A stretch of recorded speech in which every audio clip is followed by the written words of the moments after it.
Akashvani eight 90। मोर नाम इंदु पटेल है, ग्राम तेलीपाली से। मैं एक गृहिणी हूँ।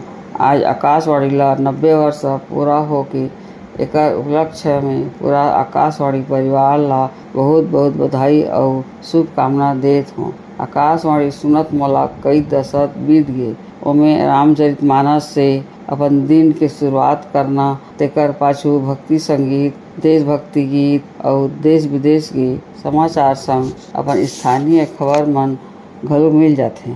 आकाशवाणी रायगढ़ ले प्रसारित होइया बाल सभा, युगवाणी, वनिता विहार, घर द्वार और सखी सहेली कार्यक्रम मोला बहुत पसंद है। मोला अलग अलग तरह के खाना बनाना बहुत पसंद है और महिला मन के कार्यक्रम वनिता विहार, घर द्वार और सखी सहेली में तो कई तरह के रेसिपी भी बताथे नावा नावा, जोन ला सुन के मैं बनाथों और घर के मन बड़ पसंद करथे।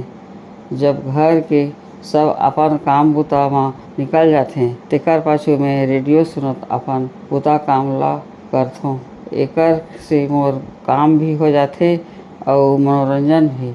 आकाशवाणी में हमार प्रस्तुतकर्ता मन और बढ़िया बढ़िया कार्यक्रम ले के आए। एकर से कामना के संग एक भाव फिर पूरा आकाशवाणी परिवार ला बहुत बहुत बधाई और शुभकामना देत हूँ।